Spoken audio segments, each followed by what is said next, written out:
Salut à tout le monde, ici Joaz. Nous nous retrouvons aujourd'hui pour un nouveau tutoriel qui va porter sur la sauvegarde des sessions d'un utilisateur avec le framework Flutter. Dans l'épisode précédent, nous avons vu comment créer un utilisateur, ce login, et nous avons vu comment récupérer les informations de l'utilisateur et les afficher. Bon, nous en avons parlé la fois dernière. Cette fois, nous allons maintenant sauvegarder la session en fait de l'utilisateur pour qu'il n'ait plus à se reconnecter chaque fois qu'il ouvre l'application. Pour cela, nous allons nous aider du package Flutter Share Preference. Donc, nous allons aller l'installer. Share Preference Flutter. Cliquons dessus.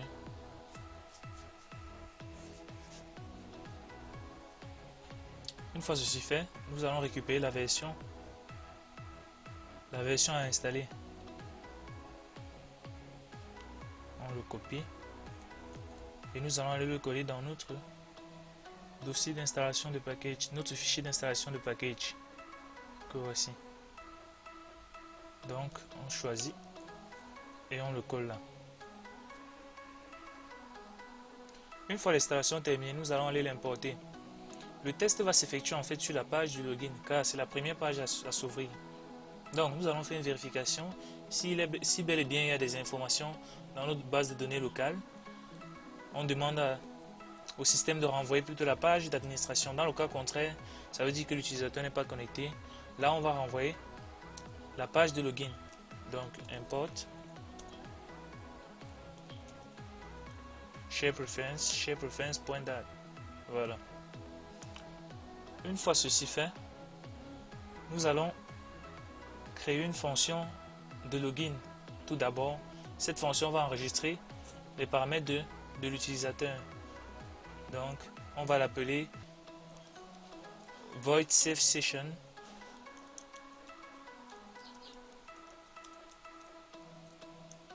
Save session. Voilà.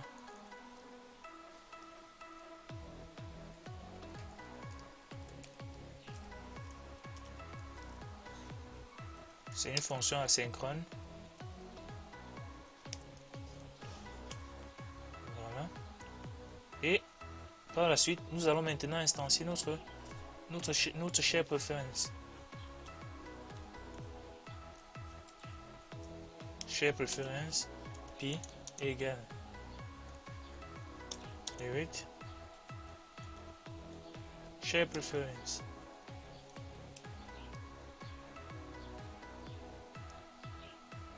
Point get instance. Voilà. Une fois ceci fait, nous allons maintenant dire ce que nous voulons sauvegarder dans notre session. Bon, pour nous allons sauvegarder en fait toutes les informations de l'utilisateur. Donc, on peut récupérer un fichier JSON, un fichier map en fait. Un map de user et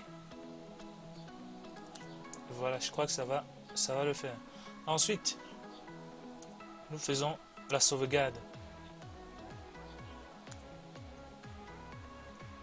avec p.set set string de la clé. La clé en fait représente l'élément que nous allons entrer pour pouvoir récupérer notre valeur. Bon, là on va dire dès qu'on va entrer user que l'on nous ramène notre utilisateur.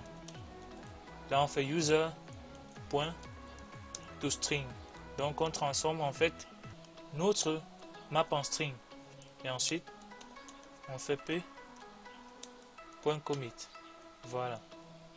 Je crois qu'avec ça notre sauvegarde sera ok. Maintenant nous allons passer au test de notre fonction. Nous allons tout d'abord créer une deuxième fonction. La fonction qui va nous permettre de récupérer notre session. Donc on va l'appeler void get session. Voilà. De type asynchrone. Qui sera égal. On va instancier notre share preference.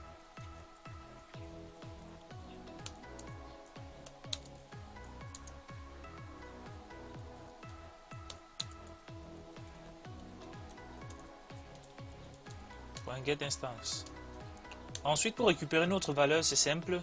Nous disons tout simplement, bon, nous allons faire un print pour voir si notre valeur a bel et bien été sauvegardée. Print de p.get. Donc pour envoyer des valeurs, c'est 7. Pour récupérer, c'est get. Ensuite, je fais un get string, car la valeur que j'ai envoyée, c'est une valeur de type string. Maintenant, je mets la clé, cette clé-ci là. Je la copie là et je la colle ici. Donc ça doit être la même clé pour pouvoir récupérer la valeur. Une fois ceci fait, je viens maintenant dans ma fonction login. Dans la fonction login, qu'est-ce que je dis? Dès que l'on s'est connecté, on m'appelle le save session. Et qu'est-ce que je lui attribue? Je lui attribue un user. Mon user ici, c'est mon data info. Data info sont les informations de l'utilisateur. Voilà. Je ne veux pas de rejection pour l'instant. Pour ne pas être dérangé, je mets ça en commentaire.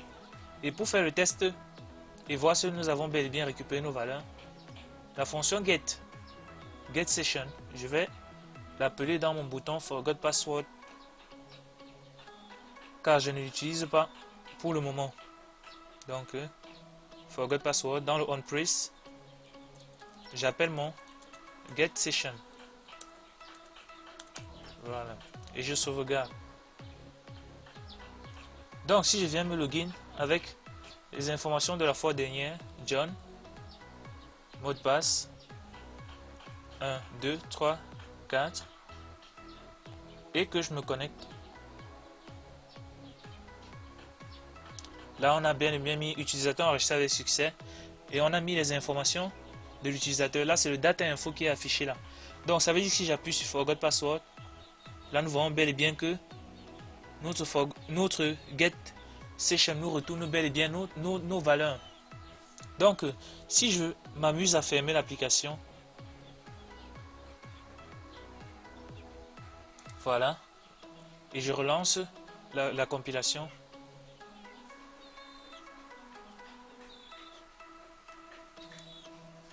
On attend un instant, le temps pour l'application de s'exécuter. Notre application étant de nouveau exécutée, si je supprime la console et que je reclique à nouveau, là nous voyons bien que notre session a été sauvegardée, même comme l'application est restée fermée. Donc nous allons exploiter ce système-ci en fait pour pouvoir maintenir l'utilisateur connecté. Donc je remets tout comme il faut. Là, je dois initialiser une variable en fait qui va me permettre de savoir si l'utilisateur est connecté ou pas. Donc cette valeur là, je vais l'initialiser là. Int statut est égal à 0. 0 pour dire initialement déconnecté en fait. Et je vais rajouter un élément sur mon map user. Je vais ajouter un int s pour statut, car cette valeur on va la sauvegarder dans notre share préférence et la récupérer, vérifier si l'utilisateur est connecté ou bien, ou on peut tout simplement vérifier si l'utilisateur n'est pas nul, si en fait la clé utilisateur n'est pas nulle dans notre base de données. Nous allons aller sur cette lancée plutôt avec statut, et par là on va sauvegarder S. Ce que j'ai à modifier, c'est un 7. Là maintenant, je veux sauvegarder un entier, donc je fais set int. Voilà. Maintenant, dans notre get, ce que je fais, c'est quoi? Je vérifie en fait si la valeur en fait si la valeur de S est égale à 1. Donc if p.get int 2, je mets la clé statut, pardon, je mets la clé statut. Si c'est égal à 1, donc qu'est-ce que l'on fait? Si c'est égal à 1, que l'on modifie cette valeur statut ici à 1. Donc on fait un set state de statut qui sera égal à 1. Dans le cas contraire, else, que l'on fasse un set state égal à 0. Voilà. J'ai déjà en fait là mon statut. Maintenant, je viens dans ma fonction, en fait, dans mon menu principal. Donc, de data info, je vais lui envoyer. Si on est connecté, j'envoie 1. Donc, on va me sauvegarder 1. Voilà. Ensuite, je récupère à ce niveau-ci, lors du return. Je vais en fait faire une fonction switch. Cette fonction va me permettre d'afficher telle ou telle page en fonction du statut de l'utilisateur. Donc je coupe ça. On fait un switch là. Voilà. Dans notre switch, on va prendre un entier. Notre entier ici c'est statut. Ensuite, si le statut est égal à 1, qu'est-ce que l'on fait? Ça veut dire qu'on est connecté. Voilà. Dans le cas où le statut c'est 0, qu'est-ce que l'on fait? On affiche notre login.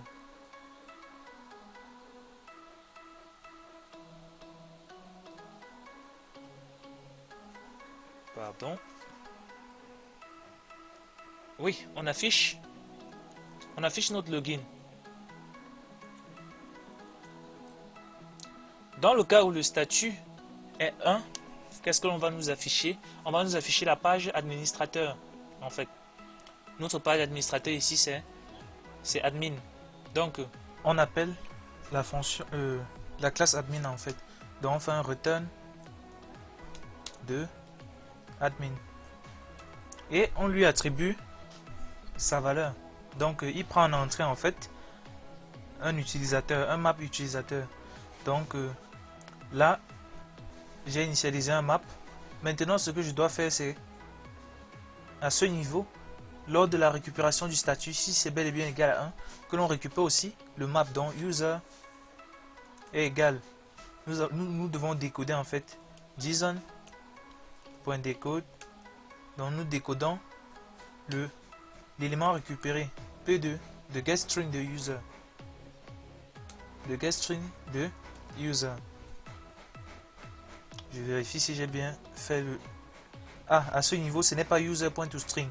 C'est JSON encode. Donc on encode et on décode. Donc je coupe ça. C'est JSON encode et je mets ma valeur. Sinon à la récupération, il y aura des soucis. Donc je reviens là, admin. Dans admin, je lui attribue la valeur user de user. Ce qu'il faut faire maintenant, c'est quoi? C'est dire au système que récupère-moi des éléments lors du chargement de l'application avec la fonction initState. Là, c'est la première fonction en fait qui va s'exécuter lorsque notre application va se lancer. Donc ici, on appelle notre getSession. Donc lorsque l'application se lancera, on appelle notre getSession. Lui, il va se charger de faire les tests et nous retourner ce dont on a besoin. getSession. Voilà. Notre getSession appelé, nous relançons notre application.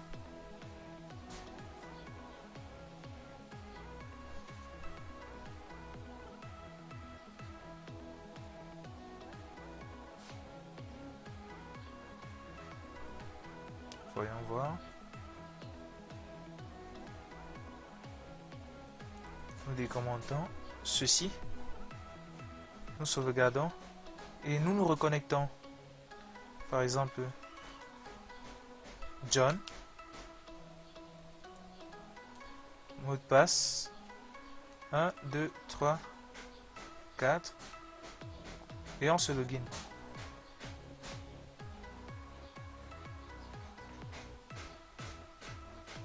Utilisateur connecté. Si je réactualise,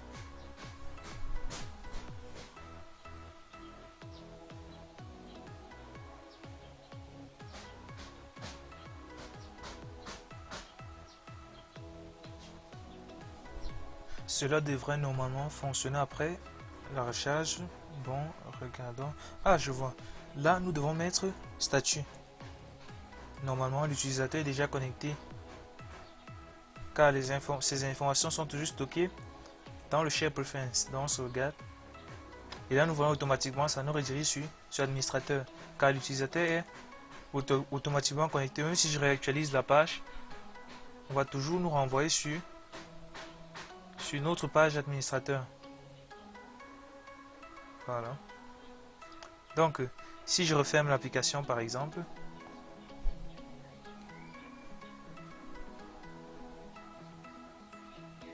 et que je relance,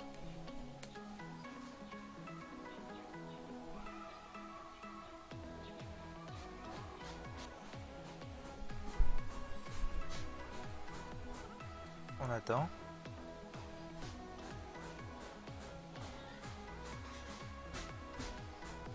Là, nous voyons bel et bien que c'est arrivé sur le login. Après, ça a été redirigé directement sur l'administrateur. Notre session a bel et bien été sauvegardée. Nous allons maintenant passer à la fonction de déconnexion. Car, vu cet angle-ci, on ne peut plus accéder à notre login si nous ne faisons pas une fonction de déconnexion. Donc, nous allons d'abord créer un bouton à ce niveau qui va nous permettre de nous déconnecter en fait. Donc, je viens dans mon app-bar. Voilà.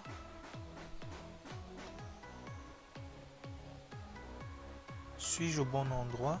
Ah, je viens sur administrateur, pardon. Admin. Dans mon app-bar, je mets des actions. Icon button.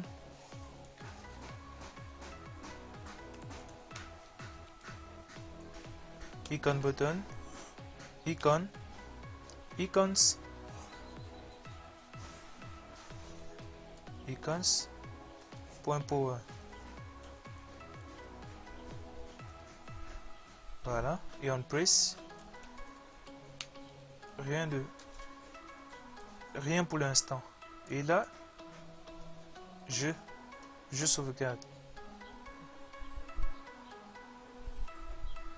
Je pense que Power ne convient pas. Donc on va chercher. En tout cas, donc dès qu'on va cliquer sur notre bouton, on va se déconnecter. Donc ce qui aura lieu de faire, c'est mettre notre statut à 0 pour que l'utilisateur puisse à nouveau se login. Donc nous revenons sur la première page, nous créons une fonction logout.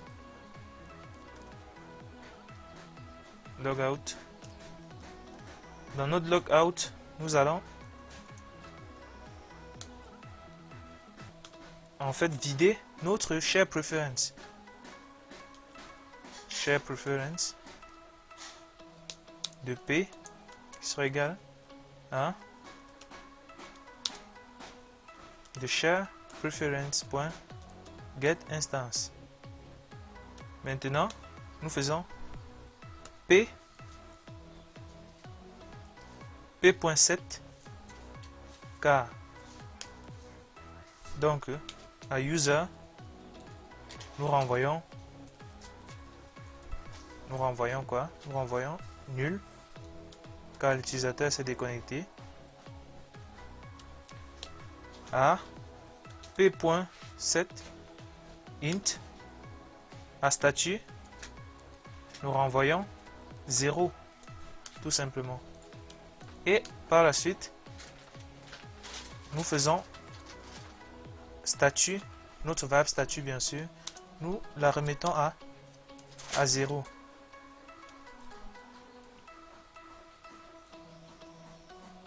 Je mets ça dans un set state. Donc je colle mes variables. Je remets mon statut à 0 et j'envoie tout cela. P.commit. Voilà. Une fois ceci fait, je pense que Là, nous pouvons mettre nul, tout simplement. Et par la suite, je vais ajouter une nouvelle propriété à ma fonction, à ma classe admin en fait. Donc, je viens dans admin et je vais lui donner un void callback. Cela va nous permettre de modifier des valeurs dans la classe login étant dans la classe administrateur. Donc, je fais un final de void callback et je mets le nom out. Donc, ensuite, je le mets dans mon constructeur et dès que nous allons cliquer sur le bouton de déconnexion, nous allons appeler notre fonction. Voilà, widget.signout. Donc, je vais attribuer maintenant à mon login. Je reviens dans mon login, à signout. Je lui donne ma fonction logout. Ce que je suis en train de faire là, c'est quoi? Je modifie les propriétés avec car void callback nous permet de modifier en fait les propriétés d'une classe dans une autre en fait. Donc dans admin, je vais modifier en fait la valeur statut. Voilà, et je sauvegarde. Nous relançons l'application.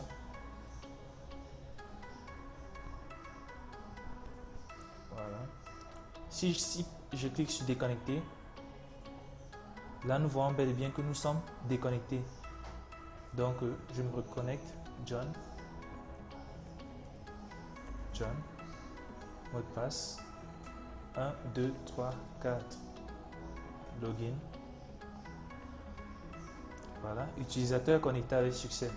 Bon, tant que nous y sommes, nous pouvons aller modifier encore notre truc register en fait et finaliser l'inscription. Donc la fois dernière nous n'avions pas géré les mots de passe, nous allons le faire maintenant ici.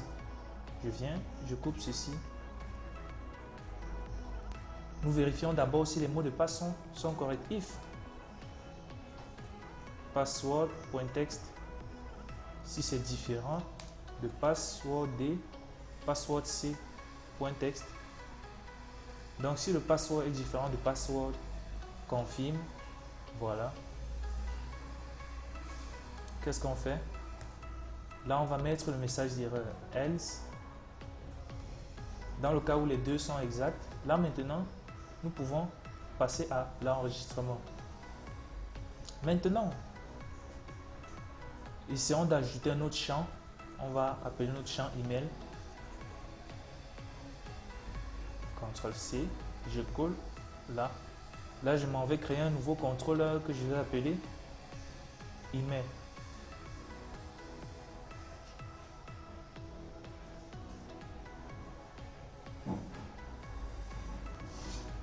Voilà. Et je l'appelle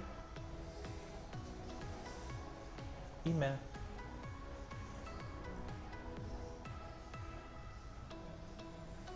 Voilà. Je reviens dans mon text box et je lui donne comme contrôleur email. Par la suite, je modifie. Là, c'est votre email. Et là, c'est email. Maintenant, nous allons modifier aussi l'envoi de données. Donc, nous envoyons au serveur le nom, le type, user pass et nous renvoyons aussi l'email. CTRL C, email, username.text, email.text. Voilà. Donc, on poste l'email. Une fois ceci fait, nous venons dans notre file compléter aussi la partie email. Là, on récupère avec la clé que nous avons postée et nous donnons le nom correct, email. Voilà. Nous allons aussi modifier notre base de données, ajouter un nouveau champ. Donc, nom, H et ensuite email. virgule, les valeurs, j'ajoute une autre valeur, nom H, email, $email, pardon. Donc, on enregistre. Ici, nous n'allons pas nous attarder sur savoir si l'email est exact sur d'autres. Donc, vous avez la logique avec le nom d'utilisateur. Donc, c'est le même procédé pour le test. Donc, mon fichier étant à jour, je m'en vais le mettre à jour dans la base de données en fait. J'ouvre la base de données. D'abord, je mets à jour mon fichier file.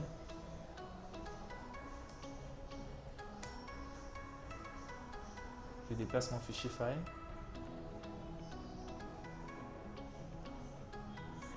Voilà. Mon fichier sur le serveur étant à jour, je reviens modifier ma table user. Donc, nous allons ajouter un champ email avant mot de passe. Donc alter table,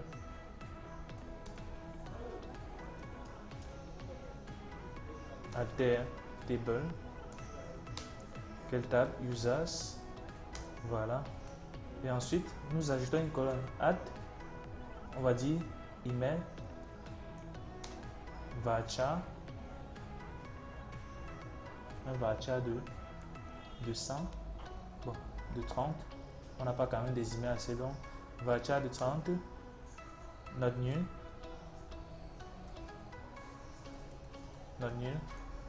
auto, oh, pardon, not nul, voilà.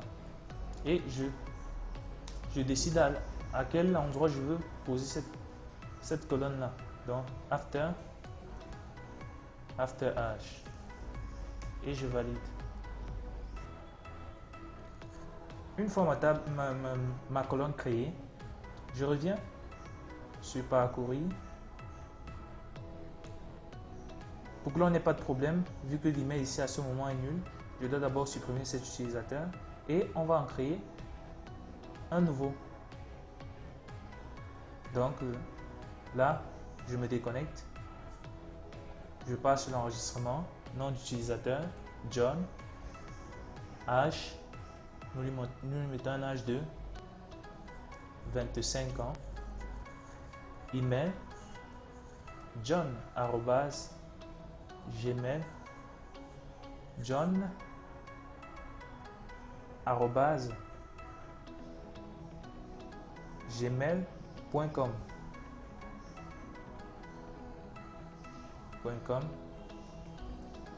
Mot de passe 1, 2, 3, 4.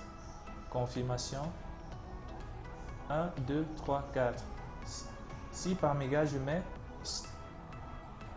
mets pas le bon mot de passe,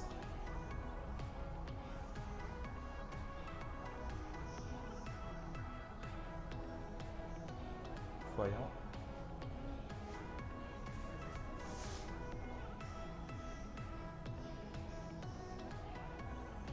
Voilà, si je ne mets pas le bon mot de passe, la création n'a pas lieu. Ah non. Ah, je m'en rends compte que nous avons commis une grosse bourde. Déjà, ce test de mot de passe ne s'effectue pas à ce niveau-ci. Donc c'est à refaire en fait. Donc je copie ceci et je le remets là où il était. Le test de mot de passe s'effectue en fait. Le test de mot de passe s'effectue au début. Donc avant d'enregistrer, on fait le test de mot de passe. Donc ces éléments-ci, je les remets à leur endroit. Là, je coupe tout ceci. Donc avant de s'enregistrer, que l'on effectue d'abord le test. Je suppose que mon enregistrement a dû s'effectuer avec l'erreur qui avait été commise. Donc, si les mots de passe sont différents, on ne fait rien. Dans le cas contraire, donc si les mots de passe sont égaux, là, on colle là, Dans le cas contraire, bon, on ne fait rien pour l'instant. Ce sera à vous de choisir ce que vous voulez à ce niveau. Donc, je sauvegarde. Nous venons dans notre base de données qui a sans doute enregistré une valeur. Et nous supprimons cet utilisateur. Voilà. Car nous voyons bien que ça avait déjà été créé. Nous revenons. Nous refaisons la création. Si j'enregistre, là rien ne se passe car je n'ai pas mis les mots de passe exacts. Donc je remets le mot de passe exact et je valide. Donc ça a bel et bien mis là en attente. Et utilisateur enregistré. Donc on se reconnecte. John, mot de passe 1, 2, 3, 4 et on se connecte. Et c'est un tout petit peu d'arranger notre page administrateur car on a 3 éléments. Donc nous venons, Shift, nous coupons ceci, on met une colonne, Children et nous collons là. Là nous avons pour le premier le nom, de façon, style. Donc, pour le nom de l'utilisateur, style, texte, style, font size, nous essayons de mettre, font size, nous allons sur du 25. Voilà, nom, John. Nous copions ceci que nous allons dupliquer en fait.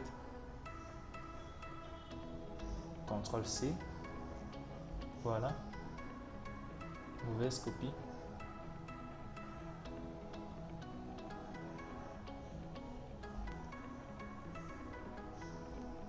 Nom, email et H.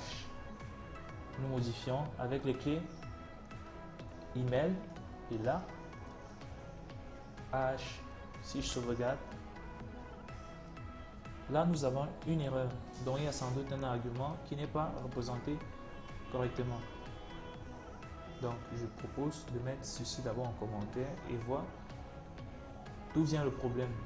Donc là j'ai correct, forcément le problème vient de l'email.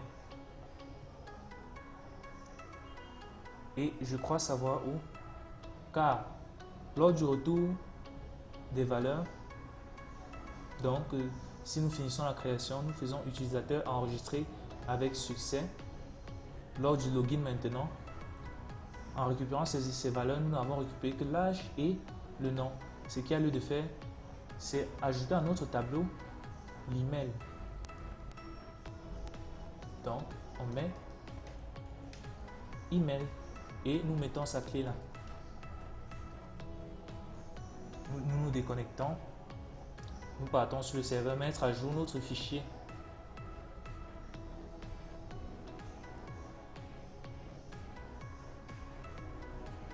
Est-ce que le fichier est sauvegardé? Oui. Nous mettons à jour notre fichier. Upload. Une fois ceci fait, nous nous reconnectons. Donc, John, mot de passe. Donc, je relance la connexion, login. Voilà, utilisateur connecté. Je reviens sur ma page admin, car si nous voyons bien là, nous avons récupéré l'email aussi. Donc, je reviens sur ma page administrateur et je décommente. Voilà, je crois que le problème est résolu. Voilà, donc nous sommes arrivés à la fin de notre vidéo. N'hésitez pas à poser des questions dans les commentaires si vous en avez. Abonnez-vous et activez la cloche de notification pour ne louper aucune vidéo de la chaîne en programme. À la prochaine.